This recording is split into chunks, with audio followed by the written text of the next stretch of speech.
Welcome to Mythmakers. Mythmakers is the podcast for fantasy fans and fantasy creatives, brought to you by the Oxford Centre for Fantasy. My name is Julia Golding, and I'd like to invite you to enjoy the second part of my conversation with Professor Nick Groom. So let's talk about the Bakshi film, which I've only seen once, and I saw it once when I was young, like at the time it came out. Yes. Obviously, it has a limitation in that it finishes at the Battle of Helm's Deep. They ran out of money. But what did you think was the strength of that adaptation and possibly its weakness, if you see that as well? Yeah, well, I had exactly the same experience of you as I saw it when it came out. I went with my school friends. I was bitterly disappointed. I was angry about it. Yeah. I don't mind admitting it. And I didn't rewatch it for many years. In fact, it was only when I began to teach the Lord of the Rings that I thought that it was the responsible thing to do to watch it again. In the meantime, one of my friends from school with whom I'd originally seen it was raving about it and saying, "Oh, it's way better than the Peter Jackson movies." Now, you're quite right. This time it does sort of finish in the middle. It didn't do too badly at the box office, but the backers didn't want to continue it. Again, we've got a radical filmmaker, another bad boy, if you like, of the film industry. Ralph Bakshi was famous for Fritz the Cat, which is this sort of obscene cartoon about the sort of hippie lifestyle. So why choose somebody like that? Because they wanted to do something different. They didn't want to have a run-of-the-mill Hollywood movie. They wanted this to stand out.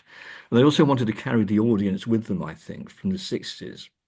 The people who had read Lord of the Rings while they were maybe students, and show them that they could then, go to the cinema and enjoy a reworked version of it. It doesn't all work. Some of it's terrible, but the mix between animation and live action is experimental.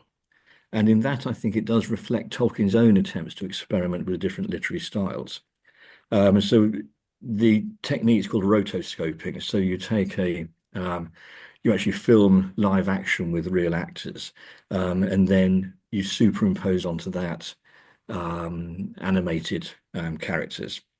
And he also degraded the film quite a lot by scratching it and adding different colors and so forth. And a lot of it's quite disorientating, full of flashing lights and rather hallucinatory scenes. I think at its best, it's flawed. It's certainly flawed, but I think it's got some interesting qualities. The most effective thing about it is its pace. Again, like the Boorman film, you actually knew that you actually had to make people stay in the cinema. You had to tell the story so it goes bang, bang, bang.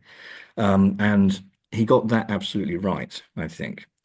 So he got it so right that Peter Jackson uses a lot of his changes to the structure directly in The Fellowship of the Ring. So, for example, the hobbits are leaving the Shire at the same time that Gandalf is going to visit Saruman. That's pretty much scene for scene in the Bakshi films and the Peter Jackson films. It's not like that in the book at all. We don't know what's happened to Gandalf. We don't find out until they get to Rivendell, where he's been. But there are also, I'm not the first person to point this out by any means, but some of the most iconic scenes in Peter Jackson's film, such as the hobbits on the road when the Black Rider comes, they hide under the roots of the tree, for example, that is taken directly from Bakshi. Bakshi realized it was no good just having the Black Riders in the background and a few mysterious sounds. He wanted to have this very threatening and unnerving almost confrontation between the hobbits and the Black Rider, and to show that this was something very eerie and unfamiliar and dangerous, trespassing on the Shire, and really get that sense of threat across much, much earlier than you necessarily get in the book. So in that respect, I think it has qualities. To put it another way, the Peter Jackson films would not be the same without the Bakshi film.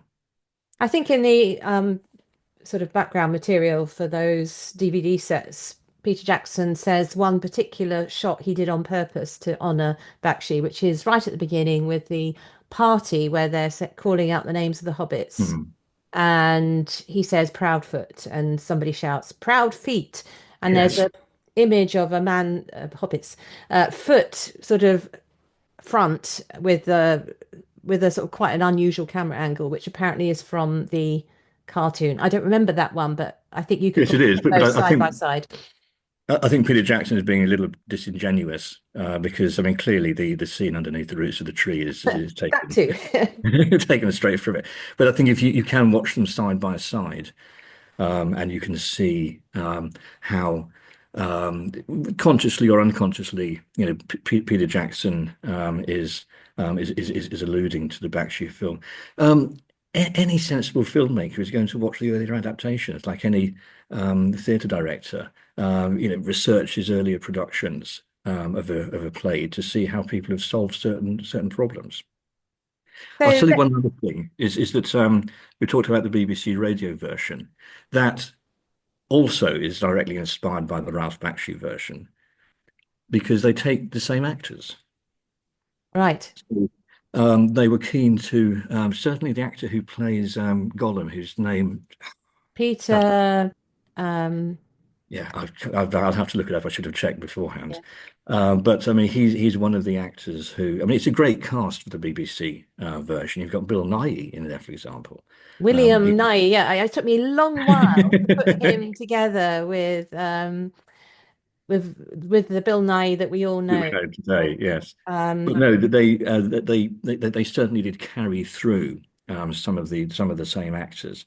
So there is a clear connection going from Bakshi to the BBC version and then on to the Peter Jackson versions. Peter Woodthorpe. That's it. Thank you. Thank Thank you you so to God much. to Google for providing me with that answer. Um, so Peter Jackson, obviously, everybody listening to this, I would think almost everybody will have watched it at some point.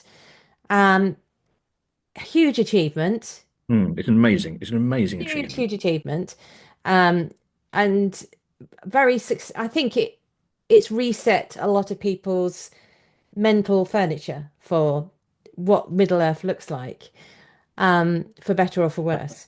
Well, I think the work that people like Alan Lee and John Howe did is phenomenal Yeah. in terms of the visualization and the detail, particularly in the Lord of the Rings films, the actual tangible, material, physical quality is breathtaking.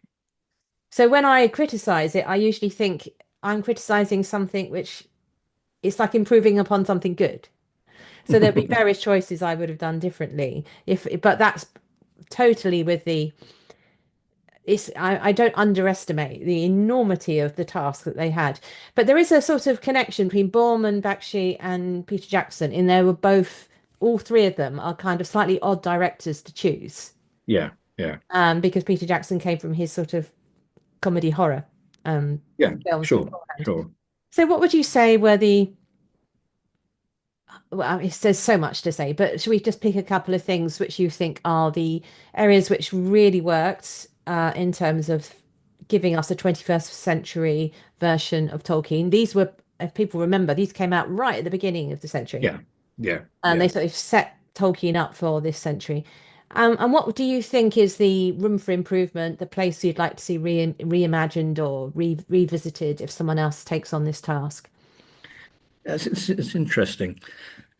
I'm going to be controversial and say that the one of the things that Peter Jackson does very well, he makes changes that you don't notice.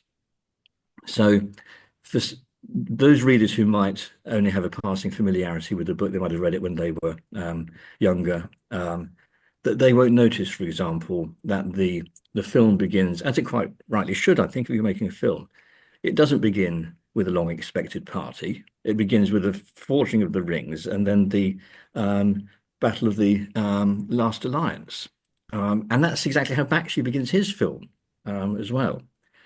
So straight away, it gets you into an area of the plot that gives the viewer some ground on which they can stand. Otherwise, it would be rather, I think, impenetrable just to begin in Hobbiton with a party of somebody we'd never heard of before, and so forth. But more than that, the words that Galadriel speaks right at the beginning about the world is changing. She never says those words. They're said by Treebeard at the end of the book. But Peter Jackson, Philippa Bowens, Fran Walsh, his co-writers, were very good at recognizing that you could use Tolkien's words in different contexts. And that's one of the great pleasures, I think, of going back to the book after becoming familiar with the films, that you see the characters in a different light. When Grima Wormtongue has that deeply unsettling attack on Eowyn, and he, you know, says that, what have you been thinking during the night? I The can't bitter remember watches of the the night. Bitter Watches of the Night. Thank you. Yes, I should have marked up on this. It's Gandalf who says that in sympathy in the book. It's not Grima Wormtongue who's saying it as a way of, this sort of predatory way. So we realise that the language is in fact multifaceted, that these lines, these words can be understood in different ways. I think that Peter Jackson's very effective at doing that. There are lots of big changes that, again, you just don't notice unless you're following the films with the book. I think the thing that I was most disappointed by was there was no scouring of the Shire, Mm. which I think is a crucial scene because it adds that bitterness to the triumph. Um, and I remember when I saw the Fellowship of the Ring. Frodo looks into the mirror of Galadriel. We've already discussed that, and he sees what looks like the scouring of the Shire. And I thought, great, they're going to include that. That's very courageous. But of course they don't. Um, on the other hand, Peter Jackson did step back from some of his more sort of radical changes, and you can some of the scenes that he started shooting but then deleted included Aragorn having a duel with Sauron, for example, which I think would have been a mistake. Sort of Sauron has to remain remote after he's defeated when he first loses the ring. So I think all in all, it's a huge success. But I would have liked to have seen, the scouring of the Shire, because you end up with this very long farewell. And I know the book has several endings, Mm. but the film has just got this very long sequence of everybody saying goodbye and getting weepy. And that's also because, us as viewers are saying goodbye. We've been, when we first saw it, we spent 3 years watching these movies. So it's partly reflecting the experience of the viewer in quite an interesting way, I think. But I'd have liked to have had a little bit of this sort of bitterness at the end, um, to um, to go with that sort of sweetness that Jackson wants to end with. Yes, I think perhaps that's why the next adaptation should be something like a TV series because they'd have the canvas to do that, and you could have Yeah, its own couple of episodes even if you're doing a multi-season thing. It would yes, you be could do. interesting to see. For me, the key thing, I think the casting is very good, It's but I excellent. I don't like the choice of having Elijah Wood as Frodo, not because there's anything wrong with Elijah Wood. It's just by choosing someone who's beautiful and very young wrenches the character of Frodo, who is mature and has his own heroism and thoughts, and he's just more interesting in the book than he is in the film. And it does look odd, all these grown-ups sending this basically child soldier off to Mm. Mordor. Um, that's not how it feels when you're reading Frodo in the book. So I would have preferred or would like to see. I mean, it's fine, leave that adaptation. It's done, it's great, it's got lots going for it. But I would like to see a future adaptation which treats Frodo more like the sort of Martin Freeman age of actor That's interesting. That's with very a good. sort of Yeah. interesting, less of the ingenue abroad feel to him, but someone who is part of, it would make his sort of collapse even more interesting because that's how he Mm. sort of mentally collapses later. So Yes, that's what I yes. would like to see different. That's very I can see why interesting. they did it because there's all sorts of, you don't want someone who conflicts with Aragorn being, you want to change, you know. I can see why they chose that, but for me, I would much prefer to see Frodo as Frodo from the book. Okay, there's so much to say here. We haven't even touched on The Hobbit. So, um, Nick, have at The Hobbit, and tell me, similar to what we've just said about Lord of the Rings, what you felt was right, what was wrong. Yeah, but the Hobbit's a very different beast to the Lord of Mm. the Rings films. And Peter Jackson and his co-writers, I think, are being deliberately playful. I mean, obviously, it's an extravagance to make a three-movie um, series out of a short children's book, and they have to invent a lot as well, and they play so much. Not this time with the material props, which is such a strength of the Lord of the Rings, but there's so much that's computer-generated imagery, and so you get these stupendous scenes uh, of Smaug's hoard, which is just tons and tons and tons of gold, which would sort of wreck a global economy if it was ever let out of the mountain. But I think that he's really wanting to show you things that you can't really imagine. He'd done that once before in The Lord of the Rings, and in fact, I was in two minds whether to go and see it when I heard about it until I saw a South Bank show when they had some of the scenes from Isengard. And I just thought, this is amazing. The visualization here is incredibly impressive. And so, of course, I went to see it and was pleased that I did. I think Peter Jackson is trying to do something similar, but at the next level in The Hobbit. Everything is sort of far bigger. There are thousands more in the armies. The whole thing is protracted. It's a much sort of longer experience. And I think that's fine. I don't see a problem with that. That the movie's grossed almost as much as the Lord of the Rings ones did. So in financial terms, they're a success. Have they aged as well? Probably not. But I think they have enough sort of interest. And again, you can't really legislate and say to people, well, you can't read the book and you can't watch the movies until you've read the book, for example. So all of these adaptations are becoming part of an ever-growing Tolkien world, and viewers and readers will enter it at different points, I think. And because of the ubiquity, particularly of the Peter Jackson films, you really have to accept that they are part of this Tolkien multiverse now. And I mean, I'm trying to look for the positive aspects rather than the negative ones because people do love them. I mean, my children, for example, really enjoy the Hobbit films. They've both read The Hobbit several times, but they like the imaginative playfulness. They also like the fact that there's a very strong female character. Yeah. I think that sort of the introduction of Toriel is essential for a 21st century audience. But they did make the interesting decision to keep all of the dwarves as well and try to give them different characters. Some of them in the book aren't nearly so well developed. And they also do keep the darkness of you know characters getting slain at the end, which is of course what C.S. Lewis said about it. It begins like a children's story and ends like a Norse saga. Yeah.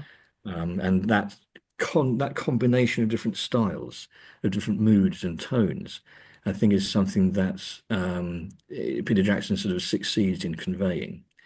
One of the things that I suggest in my book, that the way that Tolkien wrote was very unplanned. It was very exploratory, and he was trying all sorts of different things, and he was adapting material himself. And I think you get an element of that in the Peter Jackson films. There's a sense that we're exploring, we're going through this world or this adventure with the characters rather than looking down at them. It's what Terry Pratchett said about Lord of the Rings. He said you felt that you were, living the book when you were reading it. And part of the reason for that is that sort of Tolkien didn't know where he was going with the book. There's a lovely letter when somebody asks him, has obviously asked him how is the book going, and he says, "Well, we're still in the Shire, but these black riders have turned up, and I've got no idea where they've come from." So he had a map, but he didn't have a plan, and so you get these radical changes of direction. Treebeard was originally going to be an evil character. Now you can see an element of that in Old Man Willow, Mm. I think, and in the Huorns.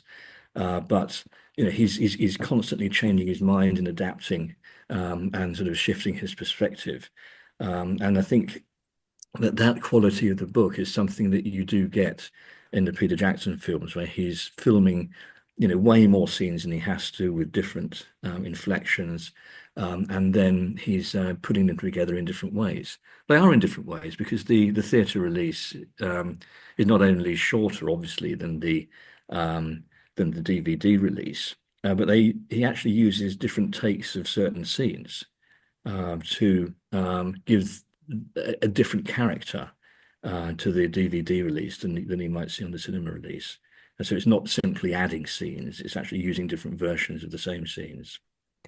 I've always felt that a couple of things that are problematic for me is he was using the revolutionary frame rate thing, which to my eye Mm. doesn't quite look right.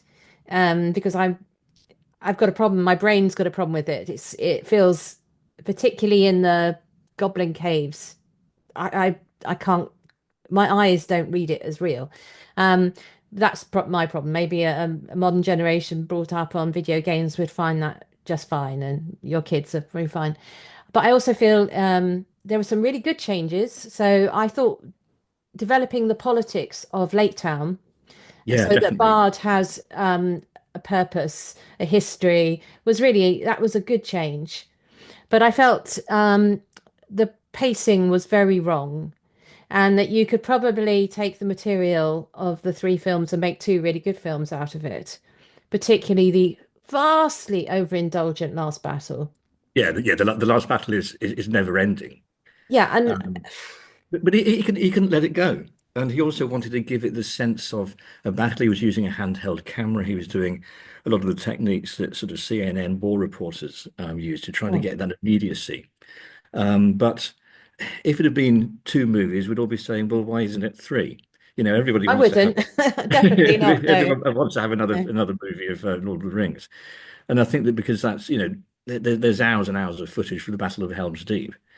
And I think that maybe with the Battle of the Five Armies, he was thinking, well, we've done one, yeah, extraordinary fantasy battle scene. Let's You got try to to top top it. Yeah. that. Yes. Okay, right. So, Nick, if you've still got time, I'd like to Yeah, ask sure. you about Rings of Power because you've updated your book to include it because originally when it first came out it was in advance of Rings of Power. And now you've got a new chapter looking at presumably just Mm. the first season rather than the second. Is that correct? That's correct. So the book, when it was first published, came out on the day that the Rings of Power was first Jolly broadcast. good. Which made there was some comment online. Somebody said, "Well, why didn't they include Rings of Power?" I said, "Well, because it was published on the same day." But I thought that I owed it to um, you know Tolkien readers and watchers of the movies to say something swiftly about the Rings of Power. Incidentally, that extra chapter is available from the Tolkien Society, so I didn't want people to have to buy the book twice. So if you're a member of the Tolkien Society, you can get access to that material. But again, I wanted to see how Rings of Power followed on from the Peter Jackson films, because there are sort of clear references, and there are John Howe is being used again for the visual material. There was sort of Howard Shore's theme music was used in part for it, and it seemed to be a return to that, to the material culture of the Lord of the Rings, using less CGI. and using more of the real sort of weapons and armor and sort of building places like the port in Numenor, for example. And lots of like little details which I found fascinating, such as I think I mentioned the fact that they had fish frying on the set of Numenor. So the actors would just be sort of have this sort of atmosphere of being at the coast. Of course, you can't tell that when you're watching it. But I think that ambition is something which should be applauded really in trying to develop that sense of realism. I really enjoyed the Rings of Power. I think it was. I'm not going to give. I'm not going to give anything away to people who've not seen it, but I think that the arc of season one was very, very effective and very unexpected. And I know that again, there's going to be a lot of material made up and added, but I think that it's actually knitting together in quite a nice way. I like the way that they're combining the plot lines that they do have. There's also some fantastic acting. The casting is good, and again, there are strong female characters, but they're flawed. Galadriel is sort of like this sort of brilliant, sort of psychotic warrior, but she's also got this, you know, towering sense of, her own sort of self-importance and independence. And I think that to have these characters who are admirable and strong, but also tragically flawed, it works very, very well. I also enjoyed it because it has a humanity to it again, and I've used that word before. I didn't like Game of Thrones. I found Game of Thrones to be well, immoral or amoral, really, I should be saying, brutal, unnecessarily violent. The Rings of Power doesn't have that. Mm. It's got a very different mood, a very different atmosphere, and to me, it's about the importance of collaboration, cooperation, communication, and I think it develops those themes in very positive ways. Yeah, I don't agree with you about the first Very few season. people do. In Yeah, fact, I've been trolled online I'm simply not for trolling saying, you. no, I know you're not trolling. No, I was trolled online simply for saying that we should give Rings of Power a chance. I And agree with you about the production values entirely and the casting. I think the problem in the first season, which they managed to correct to a certain extent in the second season, is that they had too many storylines which weren't connected. Um, so what happens if you do that in a screenplay is that you find it happens in multi-point of view big fantasy series like Wheel of Time. People like certain storylines and not others, and so they lose contact with some parts of the world and it's not clear where everybody is. So if you Hmm, think about Lord of the Rings, you've got somebody sets off, other people join them, you get to know them, and then they split. It's a complicated interlaced structure, but it does have a thread. They were sort of trying to do that with Galadriel, but because her story doesn't connect to the stranger and the hobbits, hmm, and for a long, long, long time, it doesn't connect with Bronwyn and the sort of southern lands, that yeah. it feels as though it's falling apart. And the pacing was very strange in the first season because they suddenly make the rings in all of a sudden it's like here they are, it's Rings of Power and here are the elven rings. It was a very strange pacing, I felt. A lot of that I think was corrected in the second season, and I thought the kind of almost Shakespearean level of tension between Anatar and Celebrimbor Hmm, was hmm. wonderful. A sort of Othello Iago matchup. Yeah, yeah, yeah. And I also, and getting some answers was also pleasing because, when if you withhold answers for too long, it's not fair on your watchers. So, hopefully, I'm hoping that if the upward trajectory and learning the the way to hold a story together, will improve, so that your season three is even better. I'm Yeah. not worried about the liberties with the material so much because going back to our these are adaptations. Fine. Okay, right. So I'm glad you're enjoying it. I'm watching it and semi enjoying it. So, I'm sort of But in the camp.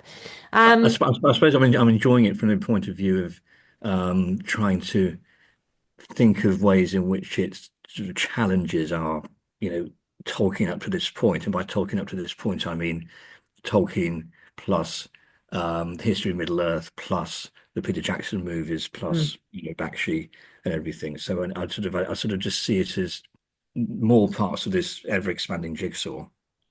Last piece of the jigsaw is have you managed to catch up with War of the Rohirrim and do you have views? Yeah, I've only seen it once. I went with my wife. We had a very short run where we live. I was back at Christmas, and I was in two minds, but I knew that I owed it, to my own sort of research interests, really, to go and see it, and I really enjoyed it. Again, I mean, I probably sound like an uncritical sort of like moviegoer, but we both really enjoyed it. Again, the female characters are very strong. Mm. Got no sense of humor. I think that's the big difference between the other both the Rings of Power and the Peter Jackson films, and also to an extent the BBC radio adaptation. What I really liked about it, it's just absolutely full of references to the other adaptations. Mm. Really stuff with references going back to Bakshi, to the Peter Jackson movies, and also to the Rings of Power as well. And that way of filmmakers making those references and those connections, I thought was really interesting. It's almost like it's not exactly like a patchwork. That gives the wrong impression. It's it's taking these motifs and using the motifs as part of the lexicon of making a film, I think. And I really enjoyed that. I thought it was very effective. But I do need to see it again, though, several Yeah, times. I thought it was a really good stab at a story. I actually would like to see a live action version of it because Hmm. I think a lot Hmm. of the humor would come through with actors' performance, which That's doesn't, interesting. which Yeah. an anime doesn't. My problem with the film was the cartooning because anime doesn't cope well with horses, for example, the Hmm. movement of horses. So it just looked a bit strange. And the way that Hira would have a very white face all of a sudden in one frame, there was something strange about the colorization of it as well. So I like the story, but I would love to see it done with actors. So there you are, Peter Jackson. Yeah. But Next, I see think what as well Disney does. Do a live true. action version. That's true. Yeah, real action like Lion King. But I Yeah. think it's also an attempt to appeal to a market here in Southeast Asia, Mm. really, which has a much richer tradition of those anime films. So I think it's exploring different representations in that way. Yeah. But I have learned more about anime films overall. Well, thank you. That was a lot of material to cover in the last 100 years. So I'm going to put you on the spot. If you're going to a desert island and you can only take one adaptation with you, along with the novel, which one are you going to take? Oh, what a difficult question! You didn't tell me you were going to ask No, that. no, no. I sprung this one on you because I've been thinking about it. It would be a toss-up between the BBC radio version and the Peter Jackson Lord of the Rings. I think I would probably take the BBC radio version, Good because man. Yeah. um, I think that the characterization, it's such a strong cast, and they do such a good job. And as you sort of said earlier, that the pictures are better when they're on the radio. So you do think about it in different ways. But it's not an easy choice. There is one adaptation which you probably haven't had a chance to see, which is the musical. It was originally on at Drury Lane and kind of bombed or didn't do very well, but it's been revived recently by the Watermill Theatre in Newbury, which I had the Hmm. privilege of Oh, seeing. you've seen it. Oh, lucky you. Yeah, because it's near where I live, and it's brilliant. And it's a cheat to take a whole cast with you to a desert island because no longer is it desert. But what's so wonderful about that adaptation, and I hope they continue to do it in small venues Hmm. is because I think that's why it failed at Drury Lane, is it feels like this is the hobbits telling the story to future generations. Right. And it Right. starts with like a you as the audience become part of the party. That And sounds Bilbo lovely. comes round saying hello to you. And they've got music and dance and great actors playing. It's just really, really fun. Everyone plays musical instruments, carries musical instruments with them. But the choices in the second half, where they've got to compress everything, what they do is they make Rohan and Gondor one place. Right. And I Right. love the idea that the hobbits, those places down south, those places with kings, we're going to make them all one, and off they go. And the story just sort of embraces that, and it's got a really rural, delightful atmosphere to it. So, possibly that's my favorite adaptation of That's very all. interesting. Yes, Yeah, I but do that's think. only available to those who can get to see it. I think they're putting it on in Chicago, or it's gone to America, but I fear it's lost its rural roots once it goes back into a large theatre. Yeah, yeah. Yeah. If yeah, I'll certainly go and see it if I get the chance. But I Yeah, what don't think. I did tell you we were going to do is to finish off is I always ask my guests where in all of the fantasy worlds you can go to Star Trek, Star Wars, Secrets of Nim. I don't mind. You can go anywhere. Um, where would you like to be in lockdown? Because you started your life in Macau in lockdown. What fantasy world would you like to go into lockdown? Well, I've actually been thinking about this, and I, I'm afraid that you'll never have heard of the place I'm going to say. No, it's exciting to hear a new place. When I was, I mean, in the 1980s, so this is, before, obviously before the internet. It's when, we played Dungeons and Dragons at school. It was very popular. And then I got into doing postal role-playing games. And there was a game run by somebody from Cornwall called Rob Knott. And he produced a fanzine called the Lankmar Star Daily, which is named after a Fritz Lieber land. And he set his role-playing game within the environs of the Lankmar Star Daily. And so basically, I remember one summer, um, you would sort of send pages and pages of what your character was going to do, and then you'd wait days or possibly weeks for Rob to respond with a long typewritten letter. And I found it completely immersive. I mean, it sounds very, very rudimentary compared with the computer games today. But it's because it was purely creative, purely imaginative, and it was really interacting with Rob running the game and also with other characters as well, because you could write to them. So it's very old-fashioned technology of letter writing, but it meant that you were trying to express yourself and communicate and really enter another world. So that's a world that I would like to be in if I was under lockdown. I should just add as a footnote, I wouldn't want to be in Middle Earth because it's too depressing. It's too dark and everything's collapsing. Yeah, So, yeah. I think what you have made me think of is actually one place which many people sort of went to. Um, it's like the world of Jumanji, so that you live digitally right. during Yeah. lockdown. So I was thinking actually that's not too bad because you can physically be with other people in a digital world, but whilst you are sort of stuck at home, but yet it has a reality. So maybe that would be not a bad place. And I think many people kind of did go into a sort of Jumanji existence. It's a I think you're right. It'd be nice if we were to start writing letters again, even if we did have to disinfect them. yes. Oh gosh, those were the days. Let's hope that never comes back.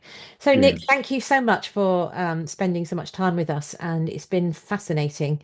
It's And been I a look real pleasure. forward to hearing yet more of your thoughts as I think we're going to hit a lot more Tolkien adaptations as the years pass, particularly as some of the works edge out of copyright.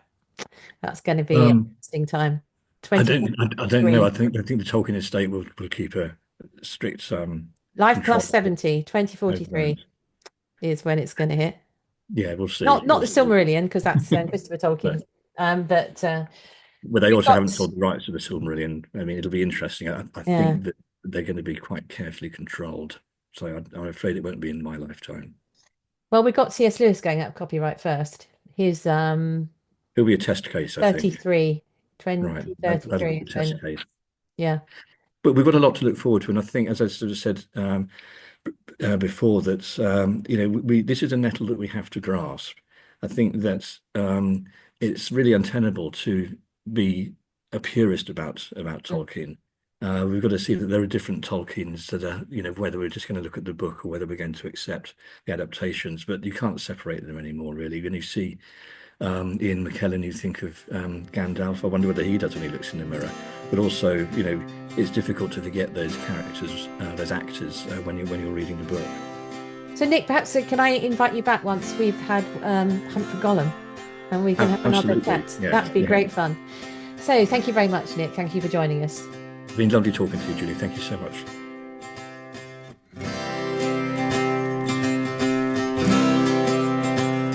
Thanks for listening to Mythmakers podcast, brought to you by the Oxford Centre for Fantasy.